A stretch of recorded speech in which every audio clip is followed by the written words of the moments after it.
Agora falaremos sobre o sistema de saúde na Suécia, que foi estruturado em 1864, passando por algumas mudanças entre 1958 e 1983, né, Pri? Exatamente. Nas décadas de 80 e de 90, seguiu o modelo das reformas voltadas para a eficiência, efetividade, equilíbrio econômico e qualidade da atenção. Agora, na saúde digital, a Suécia investe em modelos organizacionais, serviços, infraestrutura e recursos humanos para viabilizar instrumentos que possibilitem a ampliação do alcance da saúde à população. Exatamente. O CEO do primeiro hospital sueco a ser privatizado, Peter Holm, estará conosco hoje e irá nos apresentar um modelo de governança da saúde lá na Suécia. Além dele, também teremos Ari Ribeiro, CEO da Hospital Sabará, como moderador Nelson Teich, ex-ministro da Saúde do Brasil, e o deputado federal do estado do Rio de Janeiro, Doutor Luizinho. Vamos lá então? A sala é Assim Saúde e o tema é a saúde na Suécia e seu modelo de governança.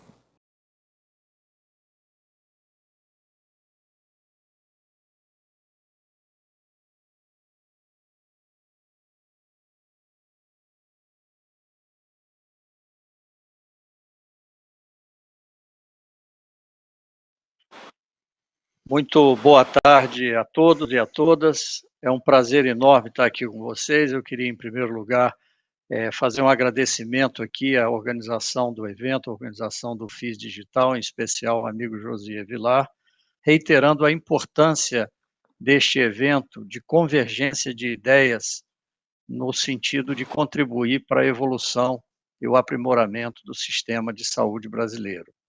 O tema que nós vamos discutir agora, como já foi dito na abertura, é a saúde da Suécia, sob alguns dos seus aspectos de governança e gestão.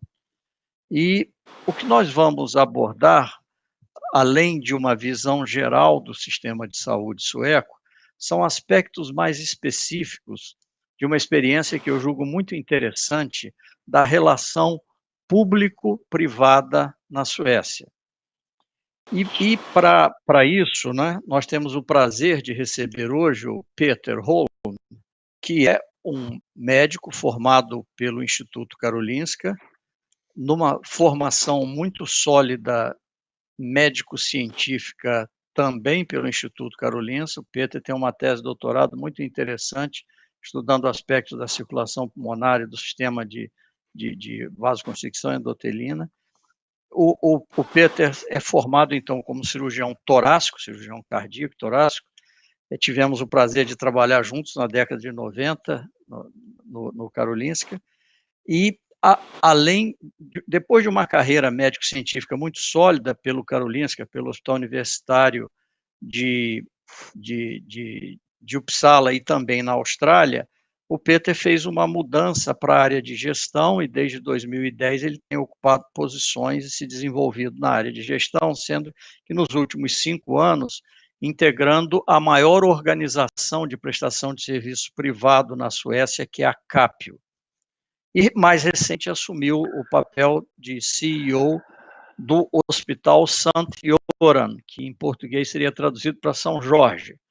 E o Peter, então, tem uma experiência muito interessante para compartilhar conosco de dirigir um hospital que foi o primeiro, na década de 90 ainda, a entrar numa nova forma de prestação de serviço, que era o financiamento público com ente de prestação de serviço privado. E para comentar e debater o que o Peter vai nos trazer, nós temos o prazer de ter aqui o Nelson Teich, ex-ministro da Saúde, um oncologista brilhante, um empreendedor de sucesso, um indivíduo de visão muito ampla e ideias muito claras sobre como os sistemas de saúde devem evoluir e se aperfeiçoar. E eu tenho certeza que o Nelson vai nos trazer contribuições fantásticas com toda a experiência que ele tem. E não menos importante, o deputado Luizinho, que é um ortopedista, também com uma enorme experiência na área de gestão de saúde, foi secretário de saúde do Estado do Rio, e atualmente eu reputo como uma das vozes do nosso parlamento que mais traz aspectos positivos para o debate do aprimoramento do sistema brasileiro. Então, eu tenho certeza que nós teremos aqui uma mesa excepcional. A dinâmica será a seguinte: o Peter vai nos brindar com um bate-papo de uns 20 minutos, mais 30 minutos, sobre uma visão geral do sistema de saúde, depois mais especificamente sobre essa questão da relação público-privada, com o público financiando e o privado prestando serviço, e depois abrimos os comentários do ministro Nelson, deputado Luizinho, que eu sugiro que seja alguma coisa entre 5 e 10 minutos, para depois termos tempo para eventuais perguntas que eu estimulo podem ser feitas e devem ser feitas pelo canal de WhatsApp, e desta forma pretendemos aqui terminar no tempo que está previsto. Peter, por favor, a palavra é sua.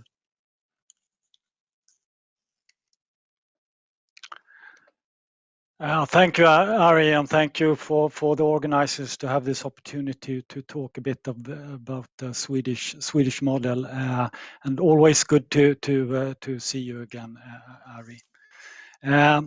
Well, I'd like to start with some facts on the country. Sweden has a population of 10 million, and it is not densely populated. The standard of living is good. We rank around number 15 of the world's countries in GDP per capita. A rough measure on health status could be average life expectancy, which is roughly 82.5 years. Another measure is infant mortality, which is down to 2.5 per 1,000 births, and that's one of the lowest in the world. To evaluate healthcare, there are different healthcare rankings, where Sweden comes out as around number 15 among the world countries. Now, what about governance? Swedish healthcare is organized in a decentralized way. 21 regions are responsible for the healthcare at hospitals and local health centers, whereas 290 municipalities are responsible for elderly care and social assistance. For example, Stockholm and neighboring suburbs are smaller cities. It constitutes one region. In that region, there are 26 municipalities. The central government, or the Swedish national state, is to establish principles and guidelines for healthcare, but the execution or provision of the care is made by the regions. Thus, we have 3 levels of decision-making assemblies that are all governed by politicians elected every 4th year.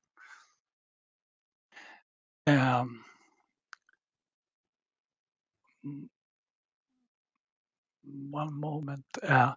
Swedish policy states that every region must provide residents with good quality health and medical care and work to promote good health for the entire population. A very strong policy intention is to have equal access to healthcare for all citizens. Now, looking at finance, Sweden has overall high taxes. We are among the top 5 countries in the world when it comes to taxation. Considerable part of this is allocated to healthcare. We spend around 11% of GDP on healthcare, which is roughly 2.1 percentage points higher than the OECD average. Almost all of these 11% is collected by the regions through taxes. The central government has an impact on financing also, since there's a redistribution system where money from wealthy regions, notably the capital region of Stockholm, is allocated to other less wealthy regions. The central government can also finance the regions in certain health policy areas, such as reducing waiting lists.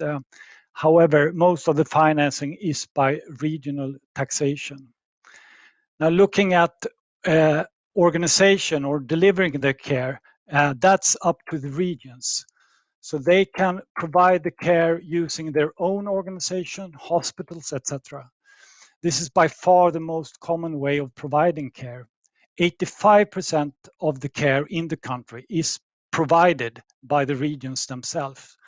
They run university hospitals, they run tertiary and secondary care, like local and regional hospitals, and most of the primary care. However, The regions can also use subcontractors such as private healthcare companies or non-profit actors. The private sector runs roughly 15% of the total healthcare. The private sector's share is lower in specialized medicine, where it's around 8%, but higher in primary care, where it is 40%. When a region wants to outsource care to the private sector, they can use two types of deals with the private providers. One is care contract, where there is a bidding process for the care contract, which is defined in what type of care, the length, and the volume in the contract. Private companies can then compete for the contract, and one winner is then assigned the mission or the care.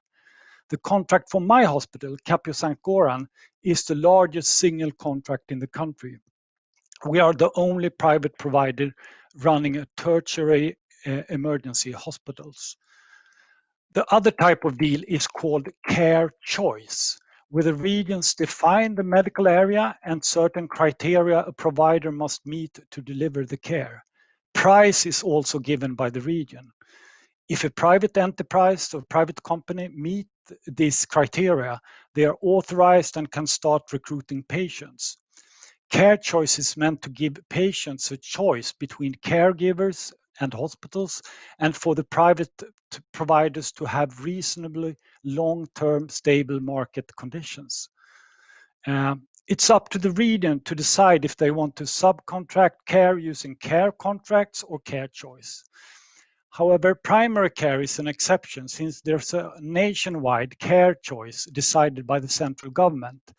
That could in part explain that the share of private providers, 40%, is much higher in primary care compared to other medical fields.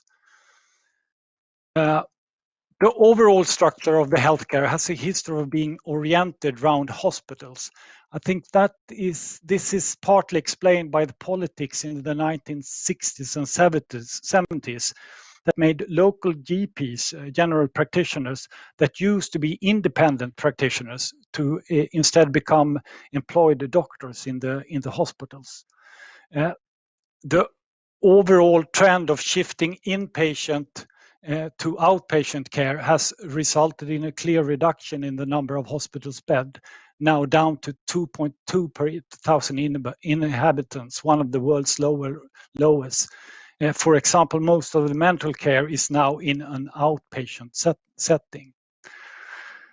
There's also a clear ambition by the central government and regions to expand the primary care. Most of the primary care is done in GP stations, where a group of employed practitioners provide primary care for the population. They are financed from the regions by a mixture of pay per service, doctor's visit, and etc., and capitation pay. The trend is clearly towards more capitation pay, where a patient can choose their GP station that is then being paid a yearly capitation sum by the region. That part of the reimbursement is the same, regardless of how many visits the patient has, and is aimed to promote prevention and maintaining health. Now, if I may, some reflection on how all this works. Being a country with a high standard of living and with an ambitious welfare state, our healthcare is performing reasonably well. However, like all care models, we have some problem areas. One is accessibility. Waiting lists can be long in many areas. That goes for specialized medicine, for example, planned surgery, but also sometimes to get an appointment with your local GP. I think part of that problem is because productivity could be higher. I mentioned that we score around place 15 in overall healthcare rankings, but in terms of efficacy, we score lower, around number 25. A Swedish doctor sees on average fewer patients than in most countries. And one explanation to this could be low incentives for doctors that are mostly employed by the regions. Another explanation is low competition, where the regions not only pay for most of the care, but also provide the care by their own organizations, hospital, etc. So I think that the growth of the private sector is a result of the effort to increase competition and productivity. The private sector has grown faster than the public sector the last 7 years. Private care that is financed by the region has been promoted by the conservative and the center political parties. However, also the social democrats have accepted large parts of the private sector, although they remain more skeptical. Social democrats also seem to use care contract where the region has more control over the time period and overall cost. The center and conservative parties prefers to care choice, which can be used for longer periods and encourages patients' own choice. Care choice is proven to be an efficient way to expand capacity and reduce waiting lists. Another problem is continuity. When I worked in Australia, my experience was that doctors in a consultant-based system were very much identified as the decision maker by the patient and the system. In Sweden, there's more of a team approach where the department has a more or less collective responsibility for the patient. Also, the GP's role is weaker in our system. The patient is usually listed to a general practitioner, but as soon as the patient is referred to a specialist, the GP's involvement becomes weaker and patient often experience a lack of coordination of the complete care. As many countries who also struggle with how a health care system can renew itself. We have an aging population and there are challenges in sustaining healthcare costs and still providing a service. Of the many trends affecting healthcare, the system has been successful in some areas. Expensive inpatient care has been transformed to less expensive outpatient care. Also, length of stay in hospital has been successfully shortened. The rapid increase in cost for pharmaceuticals has been mitigated by coordinated efforts by the regions. The regions, they have a big negotiation power when it comes to pricing of pharmaceuticals and also medical devices. Overall quality of care has also been improved by the many and comprehensive national registries that covers most of the medical fields. The registers provide feedback to the providers and to the payers on the quality of the care. Our other trends, however, are more problematic to handle. The healthcare system is, as I described, a bit fragmented. This can lead to unnecessary hospital admissions and expensive care. The system's the system's ability to predict and prevent expensive care will probably need to be developed further. A clear trend is also digitalization of healthcare that is affecting us all. Sweden is a fairly internet and tech-savvy country. Digital healthcare by visits to doctor by video or chat has really taken off the last 2 years. Some new private companies have gained a strong market position. They use 24/7 access to increase their digital visits and use this to have the patients listed with them. That has had the effect that the existing GP stations that provide physical care has lost patients, and that patients remaining with the physical GP stations are older. Those patients are older and sicker since the digital players seem to attract younger, more healthy individuals.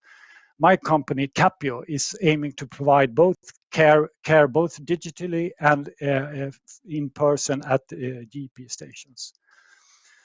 And also, if I may like to finish with some personal view on how healthcare possibly could improve. First, I think a separation of the roles of the payer and the provider is essential. The region has tried to do that where one arm of their ambition is ordering and paying for their care, whereas other arm is organizing the provision or the execution of the care in hospitals, etc. However, that separation has tended to be weak. Public hospitals that are less efficient and not performing well have not been duly challenged. Second, I believe that an expanded capitation model is attractive. The region can then, as payer, outsource the care to a provider in, for example, an area like a suburb. Payment should be based on capitation, not only for primary care, but also for specialist care. This would give a provider, a private company or a regional provider incentive for preventive care and care at an optimal level, avoiding unnecessary hospital visits. I think there are some interesting examples of this, like the NUCA system in Alaska and also the ChenMed system in Texas. Thirdly, I think it is obvious that the political system should have a big influence on a country's system for healthcare. However, healthcare is like most sectors. In healthcare, it's like most sectors. Planning and stable conditions are good. As a private provider, this is perhaps more important.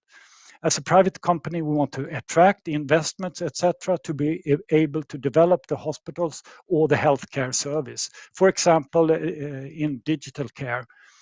For that, we need some sort of stability. Here we have elections every 4th year where the political parties tend to have differing views on which way the sector should go. In a sector, in a system like ours with a huge dominance, not only of public payment, but also public provision, political controversy can be a problem. I'm not an expert, but I think that financing through mandatory health insurance, like in the Netherlands, could be an interesting model. Thank you for your attention. Bom, Peter, muito obrigado pela sua explicação, pela sua explanação. Eu acho que você, no meu entendimento, você abordou todos os pontos absolutamente relevantes, tanto na visão geral, como também em aspectos específicos da relação público-privada e da sua prática. E eu tenho certeza que nós temos aqui elementos muito interessantes para os comentários do ex-ministro Taixe e do deputado Luizinho. Eu passo, então, imediatamente pedindo que o ministro Taixe e o deputado Luizinho façam seus comentários num período talvez de 5 a 10 minutos e depois termos tempo para aprofundar algumas questões que o Peter levantou, que eu anotei aqui alguns pontos que eu acho muito interessantes, que se vocês não abordarem nos comentários, eu vou levantar para a nossa discussão aqui. Nelson, por favor.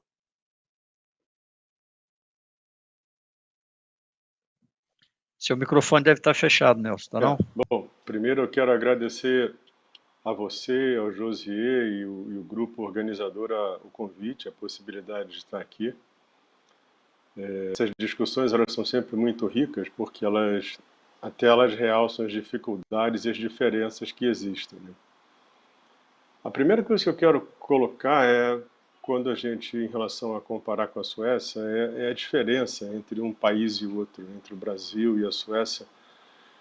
Por exemplo, o índice de desigualdade do Brasil é quase o dobro da Suécia, 28 contra 53. O PIB per capita da Suécia é infinitamente maior que o nosso. A gente está falando aqui em 55 mil dólares e o Brasil com 6.300 nesse ano. O gasto em saúde é bem menor. A gente está falando na Suécia um gasto per capita em 6 mil dólares, sem fazer ajuste para paridade de compra, enquanto que no Brasil, desse ano, com o dólar que a gente tem hoje, está em 600. Isso para a população toda, sem separar público e privado. Então, o meu grande comentário aqui é que saúde, primeiro, é uma coisa que não é só cuidado em saúde, porque saúde tem a ver com o desenvolvimento econômico, educacional, desigualdade, tudo que envolve a realidade de um país e da sociedade, né? Então, mas o que eu quero realçar da fala do Peter é a diferença entre você ter a saúde privatizada e você ter a iniciativa privada participando da saúde de um país. São coisas completamente diferentes e eu acredito que isso tenha que ser muito bem definido na hora em que a gente discute os sistemas. É fundamental que você tenha uma coordenação, porque a coordenação é que vai permitir que você consiga, primeiro, desenhar as necessidades da sociedade e, a partir daí, você define o que você precisa de infraestrutura. seja de equipamento, seja de recursos humanos, e aí você otimiza isso. Porque quando a gente tem um sistema onde você não define a estrutura que vai cuidar, seja de hospital, equipamento, gente, com base na necessidade, você trabalha isso muito mais como um negócio do que como um cuidado. E aí você tem o sistema de saúde sendo trabalhado muito mais como um negócio do que como um cuidado. Isso aí não existe um julgamento de valor aí, mas isso é uma característica. Porque a gente fala muito em eficiência, mas como se, na eficiência você tem um número menor fazendo mais. Então você tem que dar escala para aquele prestador, você tem que dar escala para aquela instituição, porque ela performou melhor. E como é que você faz isso? Aí a gente chega no ponto que eu acho que é o crítico, que é você mapear desfecho clínico.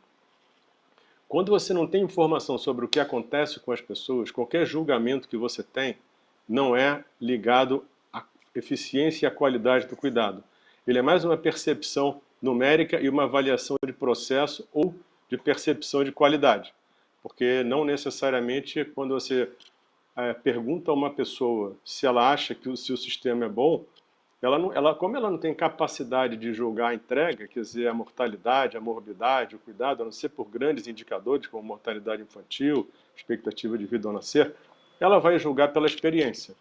Então a gente também tem que separar o que eu julgo, como é que o sistema é avaliado pela experiência do usuário e como ele tem que ser avaliado pela entrega que o sistema faz em relação à qualidade de vida, tempo de vida e bem-estar.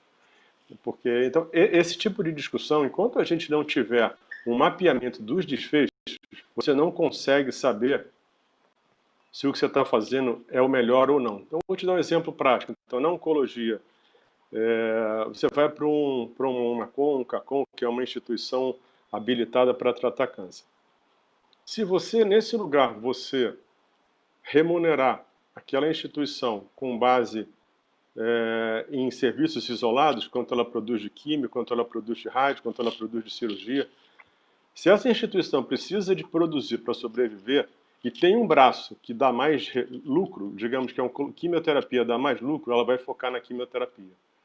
Mesmo que você sacrifique a cirurgia, a radioterapia, o diagnóstico e o treinamento. Porque hoje também nos sistemas de saúde, como tudo vai ficando cada vez mais sobre cirurgia, os equipamentos tipo radioterapia, as drogas, a gente está falando agora em doença rara e ultra rara, métodos diagnósticos, cada vez mais, se você não dá um orçamento e a pessoa tem que e orienta qual a forma ideal de investir aquele dinheiro, você tem um sistema que ele não é conduzido e ele não caminha com base naquilo que ele está entregando para a sociedade.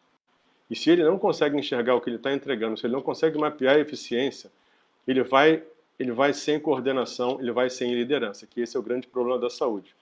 E em países como o Brasil, isso era discutido na época do Ministério, realmente a gente tem que ter uma liderança, tem que ter uma coordenação, isso para mim tem que ser Ministério da Saúde, e essa liderança tem que ser focada no mapeamento do benefício clínico. Ela que tem que coordenar com a necessidade da sociedade, tipo de doença, que serviço que tem que alocar, como é que eu crio incentivo financeiro. Então, mas a minha grande preocupação hoje é que enquanto a gente... Qual a preocupação? A gente vê as inovações acontecendo cada vez mais rápido, cada vez mais caras. Então, se o sistema, se não existir uma liderança, uma coordenação para definir como ela quer que o sistema caminhe, a preocupação é que, principalmente em países como o Brasil, países de renda média, que a saúde seja cada vez mais desigual, como acontece em países como o nosso, que tem uma grande desigualdade. O Brasil é um dos países mais desiguais do mundo. É que a inovação, que na verdade só representa por verdadeiro quando ela tem acesso a toda a sociedade, ou grande parte dela, que os grandes avanços da saúde, que são sensacionais, que eles fiquem restritos a uma população cada vez menor da sociedade brasileira. Então esse é um grande desafio, entender a eficiência do sistema, trabalhar a equidade, trabalhar acesso, e esse é um trabalho que tem que ter liderança, tem que ter coordenação, e a gente tem que realmente parar como é que a gente vai conseguir fazer isso aqui para o Brasil. Basicamente era isso que eu tinha que te falar. Né? Nelson, muito obrigado. Obrigado, você deu também uma visão muito interessante, abordou alguns aspectos das diferenças, né, entre o Brasil e a Suécia, e trouxe aqui alguns pontos muito interessantes para a gente depois ver se tem tempo de voltar a discutir, que é o papel dessa questão da entrega de valor dentro da visão do sistema. Deputado Luizinho, eu gostaria de e pedir que em 5 a 10 minutos você fizesse um comentário, mas eu queria fazer uma provocação. Pelo que o Peter descreveu da maneira como funciona a governança do sistema sueco, você acha que nós temos ali alguma coisa para buscar do ponto de vista do aperfeiçoamento do nosso arcabouço legal regulatório? É óbvio que o comentário é livre, mas eu quis direcionar uma provocação específica. Mas fica à vontade, Luiz, para abordar do jeito que você achar melhor. Obrigado. Eu gostaria de aproveitar aqui, enquanto reconectamos aqui com o deputado Luizinho, Peter, e abordar o ministro Nelson levantou uma questão que é o conceito da entrega de valor para o paciente, que é a medida de desfecho clínico e a sua relação com a quantidade de recursos necessárias para entregar esses desfechos. Como é que está essa agenda no seu hospital e na Suécia como um todo? A agenda da chamada entrega de valor para o paciente. Peter. Yeah, thank you. I appreciate the remarks. I mean, I've been to Brazil, and it's a beautiful country, but I guess standard of living and inequality is different issues as compared to here in Sweden. As we come from a very government-oriented system, as I try to describe. So the build-up of Swedish healthcare was very much through the public sector. And also, I'd like, I mean, even as a doctor, you have to be humble. Healthcare is just part of health. I mean, sanitary conditions, plumbing, and etc. Housing means of course a lot for any nation. But anyways, we come from a very public-oriented system, and the privatization has been from a fairly high level, and I think in our system. The value for the patient is through more efficient care, and to have bias in the reimbursement or to do the right things. That's of course really important. But I think in that context, our registries and the sort of data-driven evaluation of the care that we provide is really important. And I think the digital revolution in general will provide many countries to have access to proper data. How well is the region, public or private provider really performing? And also, as you mentioned, it's really hard for the patient to evaluate the sort of care. There's an information gap between the provider and the patient, but in part, I think that the data could be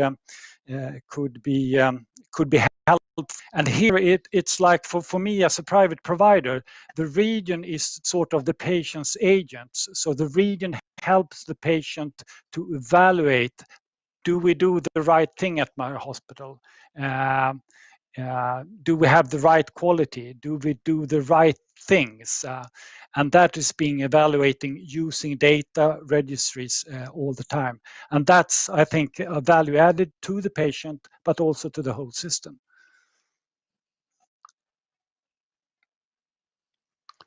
Muito obrigado, Peter. Eu vou voltar agora a palavra ao deputado Luizinho. Espero que agora já estejamos aí bem no som. Por favor, deputado. Estamos conectados, Ari? Estamos conectados e ouvindo muito bem, né? Ouvindo bem. Finalmente. Obrigado. Finalmente. Obrigado. Queria agradecer ao José o convite, a participação aqui com o Ari, com o Peter, com o nosso ministro Nelson Teich, que é uma pessoa que eu conheci nesse período de uma competência, de uma qualidade técnica quase inigualável no nosso país. Dizer que apesar de todas as dificuldades e as desigualdades entre Brasil e Suécia, eu acho que vale ressaltar que o Brasil caminha por um caminho inexorável de ter que utilizar, principalmente do ponto de vista hospitalar, mais os serviços privados. A gente tem uma rede de atenção básica fortalecida pelo nosso Sistema Único de Saúde, mas hoje a nossa realidade, o impacto previdenciário nas contas públicas, faz com que o caminho da prestação de serviço privada ele seja um único caminho para a expansão de serviços no país. Não existe um outro caminho. Nosso país tem hoje um problema previdenciário gravíssimo. Apesar da nossa reforma da Previdência, ele mostra claramente para a gente que tanto no impacto do governo federal, estados e municípios, o problema previdenciário é muito grande e a gente precisa da expansão de serviços da saúde para que a gente melhore o nosso modelo de governança e principalmente o resultado final do nosso paciente, não só nos desfechos clínicos. O Brasil hoje, ele vive uma necessidade de bons desfechos clínicos, mas a gente precisa de algum desfecho. Nós temos regiões com vazios assistenciais.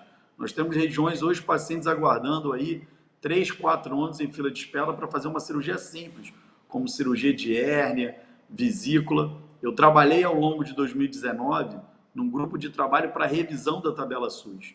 Num passado, talvez 30 anos, nós tínhamos grandes prestadores de serviços privados, filantrópicos até, mas privados. Nós tínhamos grandes Santa Casas, nós tínhamos hospitais conveniados ao SUS e tínhamos grandes médicos prestando serviço ao Sistema Único de Saúde através do que a gente chamava que era o Código 7. Os médicos recebiam diretamente os seus honorários do governo federal. Todo esse sistema foi desmontado. Hoje a gente tem uma prestação de serviço que não tem qualquer vinculação a um sistema de meritocracia. A gente não paga hoje essa nossa tabela SUS, ela é um valor referencial de nada, porque a maioria dos serviços, principalmente na média complexidade, onde está o nosso gargalo, ele não está feito pagamento por serviço. Eu no SUS, que nós precisamos e não tem outro caminho a não ser a expansão dos serviços privados. O Brasil, nos últimos anos, eu convivi com esse modelo, que foi expandir pela prestação de serviço das organizações sociais em hospitais públicos, e a gente está vendo alguns bons modelos, mas na sua maioria, modelos com muito problema. Eu tenho defendido, Nelson, que até hospitais públicos possam ter gerenciamento de empresas privadas com lucro efetivamente consolidado. Qual vai ser o lucro daquele contrato? Hoje, o que não pode é a gente viver sob esferas de organizações sociais que, de alguma maneira, disfarçam se vão ter algum lucro. A gente precisa, eu brinco que alguns hospitais públicos nossos, o leito, o procedimento, a entrega do procedimento, do número de procedimentos, ele é muito menor do que qualquer outro hospital privado. O que faz com que o nosso custo por atendimento cirúrgico unitário seja maior do que qualquer rede privada nossa do Brasil. Às vezes, nós estamos fazendo por cirurgia, por paciente, por desfecho clínico, pagando mais caro no paciente no nosso hospital, mais caro aqui no estado do Rio de Janeiro, do que no nosso hospital público, com nível de assistência muito menor. Então, eu defendo a expansão. Acho que a gente, é claro que tem diferença muito grande entre a Suécia e o Brasil, mas a gente precisa começar a olhar com outros olhos a prestação de serviço privada, porque você consegue dar uma saúde de qualidade e saber o que você está contratualizando e conseguir ter métrica. Outro problema, o Nelson, nessa passagem dele do Ministério da Saúde, é entender qual é a métrica, o que mediu aquela qualidade de serviço.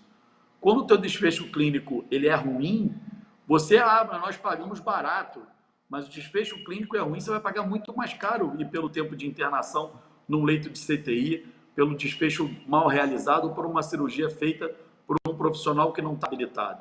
Eu falo sempre, o Brasil ele tem problema de competência e hierarquia de procedimentos. Primeiro, a gente não sabe qual é a atribuição do governo federal, qual é a atribuição dos governos do estado e qual é a atribuição do governo municipal.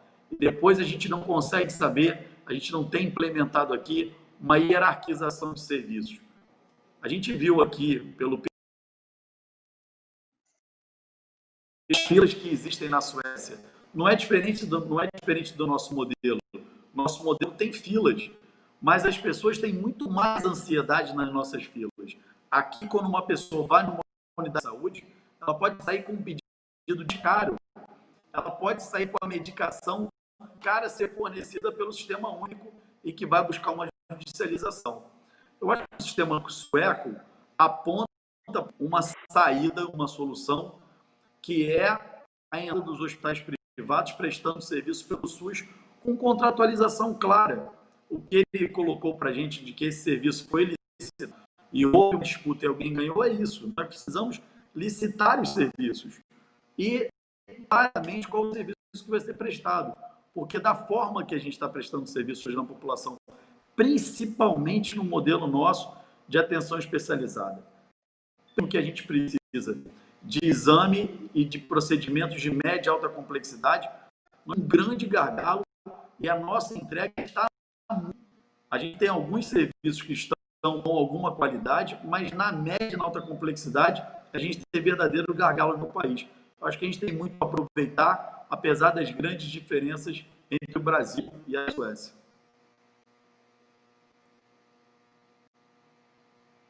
Muito obrigado, deputado Luizinho, obrigado pela explicação e intervenção, e é muito bom ouvir essa defesa, né, que você tem feito no parlamento sobre como atuar para melhorar o acesso. Eu acredito que essa é uma questão fundamental. Eu acho que nós devemos discutir menos quem presta o serviço e devemos discutir mais como que as pessoas devem ter acesso e o que é entregue quando esse acesso ocorre.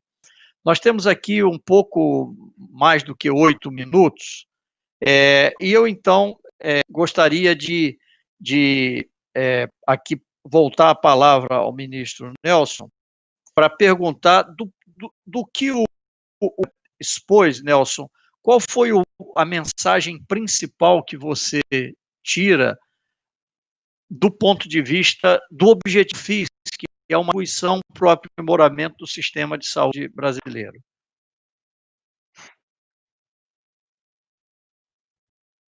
Está sem o som. Alô? Bom, primeiro eu quero agradecer e retribuir aqui ao deputado Luizinho, pessoa por quem eu tenho total admiração pelo que ele fez, pelo que ele faz e pelo que ele vai fazer pela saúde do Brasil. Luizinho, está aqui contigo.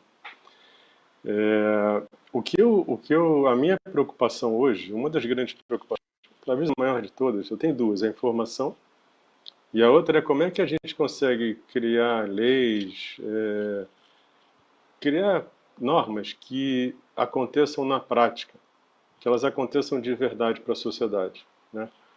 Porque às vezes quando você escreve aquilo, quando você desenha e pensa aquilo, no papel aquilo é perfeito. Mas a nossa grande barreira é a capacidade de execução. E uma dessas barreiras, para mim, é a parte de financiamento. Então, eu vejo hoje, para mim, quase tudo na vida não é bom ou ruim, é bem usado ou mal usado, né?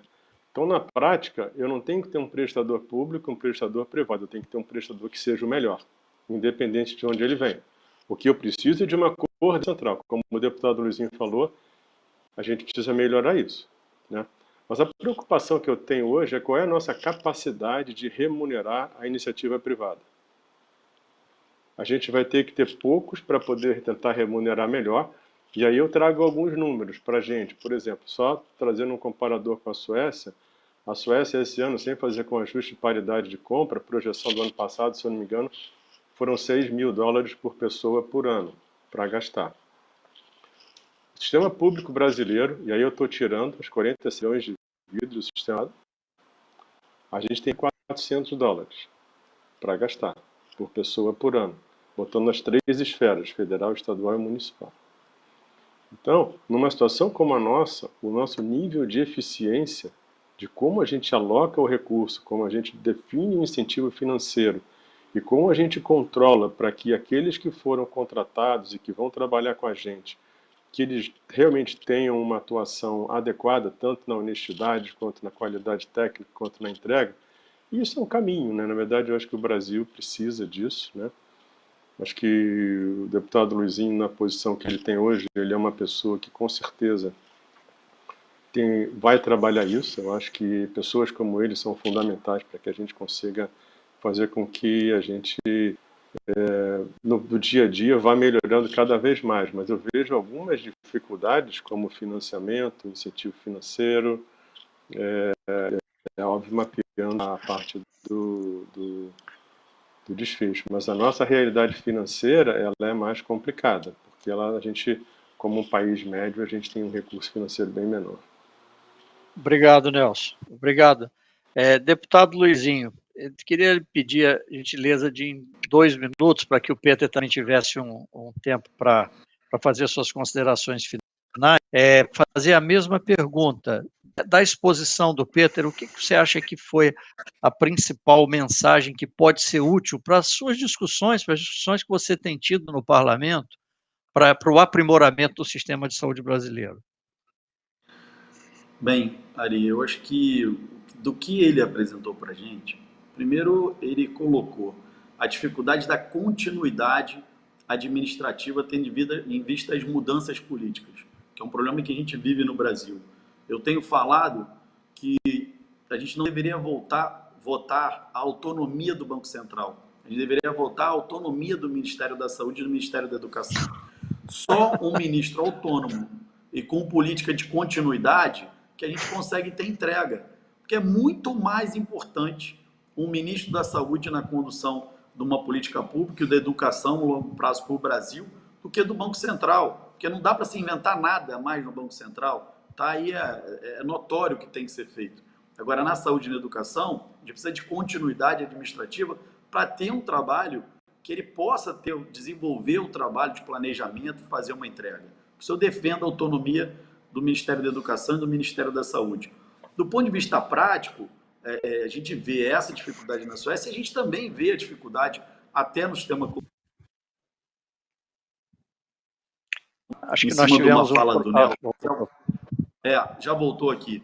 Eu quero ressaltar em cima da fala do Nelson uma das coisas que me chama a atenção no Brasil, que é a qualidade do gasto público. É claro que nós temos um problema de financiamento, mas dos nossos $400 que a gente tem aqui per capita, a gente está gastando mais de $200 com burocracia. É a burocracia que está sugando o dinheiro da saúde. É a burocracia que tira do nosso paciente o direito de ser bem atendido. Menos da metade desse recurso está chegando em gasto efetivo de qualidade de saúde na ponta. Acho que é uma das coisas que a gente precisa mudar. Por isso que eu acho tão importante participar do FIS, tão importante conversar sobre novos modelos de governança e tão importante que a gente possa ter uma participação do setor privado mais forte. Eu acho que dá para a gente diminuir, desburocratizar a saúde com entrega maior efetiva. Olha, minha experiência na ponta é muito grande. Talvez, eu brinco que quando eu fui secretário municipal de saúde, eu fui por 3 anos de uma cidade de 900 mil habitantes, Ari. Quando eu chegava num posto de saúde, o ar-condicionado e o computador funcionavam na sala do administrador, nunca no consultório médico e nunca para o atendimento de alguém. E é assim a nossa burocracia. Metade do nosso recurso público da área de saúde vai para a burocracia e para atender alguns interesses que não são os interesses da população na ponta, na entrega. Por isso que eu acho hoje, ouvi aqui o Peter, da importância de introduzir uma prestação de serviço privada efetiva no país. Não vai ser rápido, mas a gente precisa de um planejamento de longo prazo. Muito obrigado aqui pela participação. Desculpe aqui a minha incompetência com a internet. Não, não teve prejuízo nenhum, muito pelo contrário. Muito bom. Peter, eu gostaria aqui de deixar um espaço para você fazer algumas considerações finais antes de eu encerrar.